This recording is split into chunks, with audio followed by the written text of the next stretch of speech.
Good afternoon, everyone. Joseph here. Hope you're all recovering from New Year's Eve, etc. I am.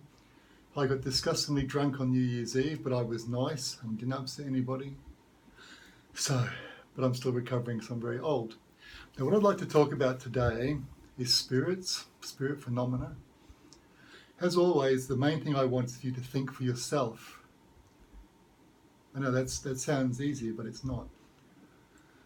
When we're young, we're told what's real and what's not real and all that sort of stuff. Now, I've had a lot of spirit phenomena and all sorts of phenomena over my life. When I was younger, I was certain that I was right about everything, partly because I'm a man, partly because I was young. And these were quite formidable experiences that healings, spirit manifestations, all this sort of stuff. And the people who were there who were much older than me told me exactly what they were. And why would I have reason to doubt them? They obviously knew a great deal more than I did, and they had experiences of things that were outside of my experience and control. But as I've gotten older, I realised that things aren't always what they seem. For example, we have television people who seem very, very skilled with talking to spirits and passing on messages in great numbers, and I think that's very, very impressive. But the question is it all spirits that are involved, or could it partly be telepathy? I'm sure occasionally it's fraud, especially in our technological age. So we need to ask questions. I'd encourage you to look at quantum physics, which I don't understand very much at all, but some of it seems to apply to this sort of thing, like particles being in two places at once, stuff like this. And I'm sure that whatever, it's this sort of principle that's behind a lot of psychic phenomena. But I don't think the things we experience are all they seem to be. And I'd encourage you to question them. And if you have certainties about things, I think that's quite worrying, because it means you've, in your mind, arrived at an answer. And there's no need to look any further or to listen to anybody else and what they might have to say. And that can be a huge problem. I think it also shows fears of things out there. We want certainties, especially younger people.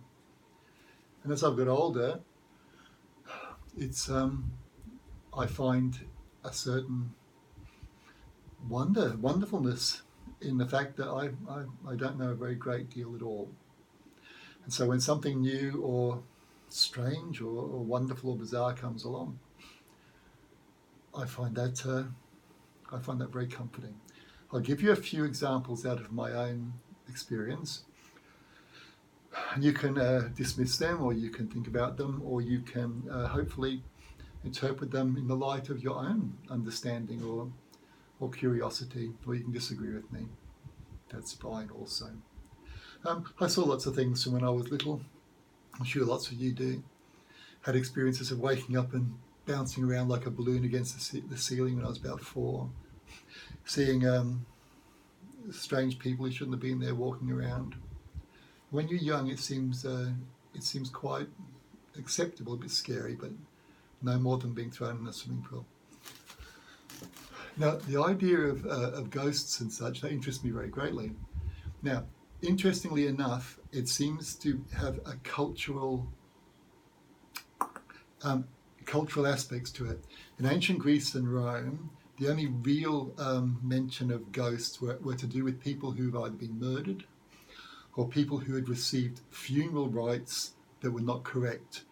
And so they come down to have words with people and tell them how wrong they've done. And also with the Shakespearean times, vengeful ghosts mainly. And if you go to Asia today, there's many cultures that believe in hungry ghosts and ghosts that must be appeased. In the West, we have a very specific view of ghosts, etc.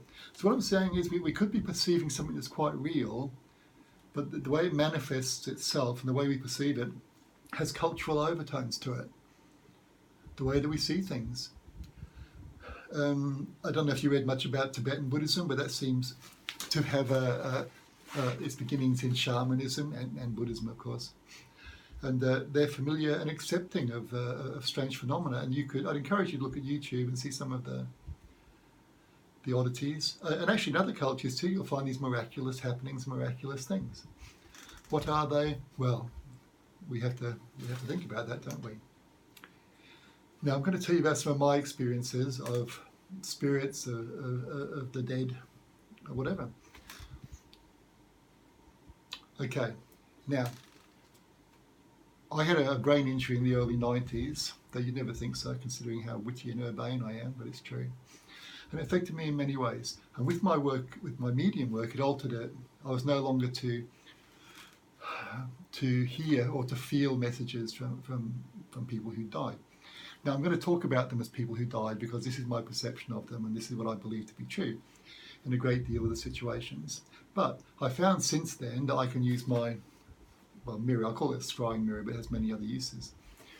I use it in a way that I call bringing the dead. Now, with my mirror generally, I'll have to talk more about that.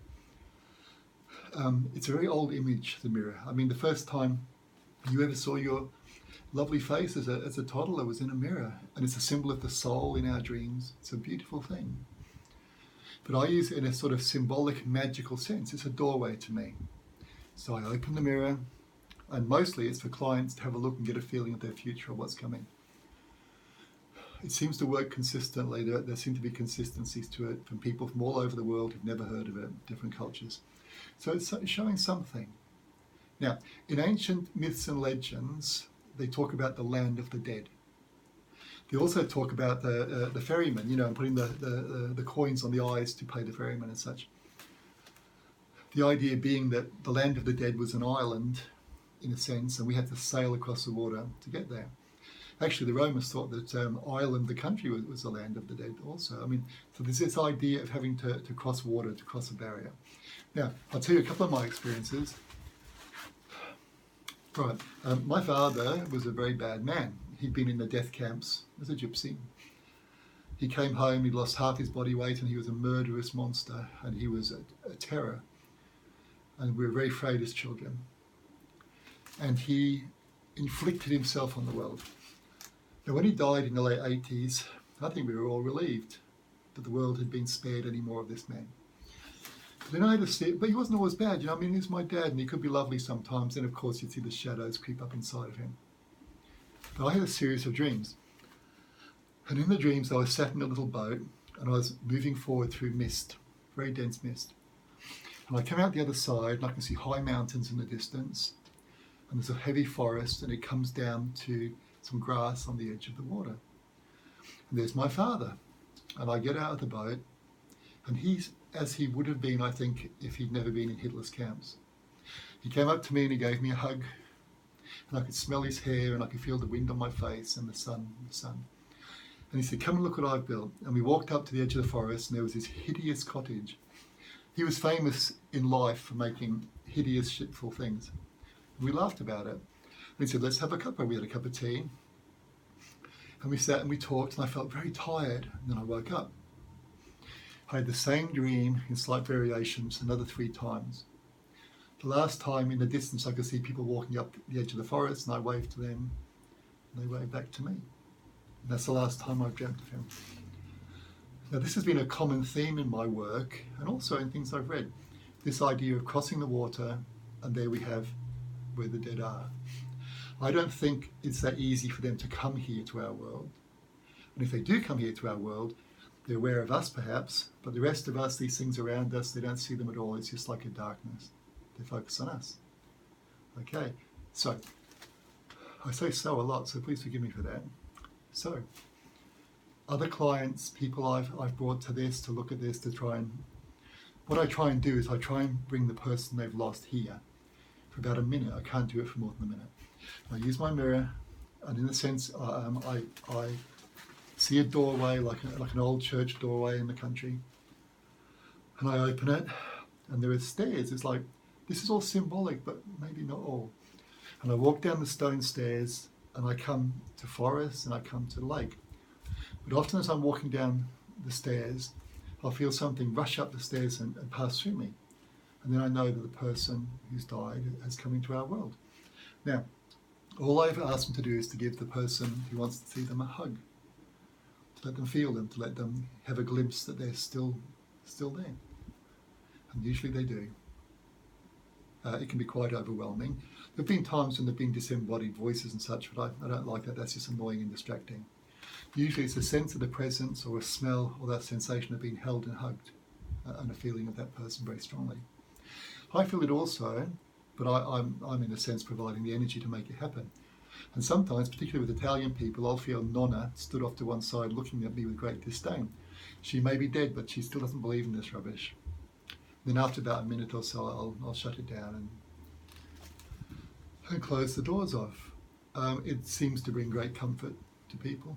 The only people it doesn't work with are those who've lost somebody very, very, in the past week or so, and they're in terrible grief. And it's hard for them to even believe that the person they love has gone, has passed away. This is something that's worked for me consistently for a long time. It may not work for you. There's something about it, though, that I find helpful.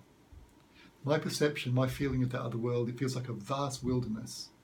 It feels like Australia would have been long before it was populated by us European folk. It has a sense of peace to it. I've never seen any sort of technology there from where I've gone. No electricity, no animals pulling carts and such. But there's a sense of community and people and interaction.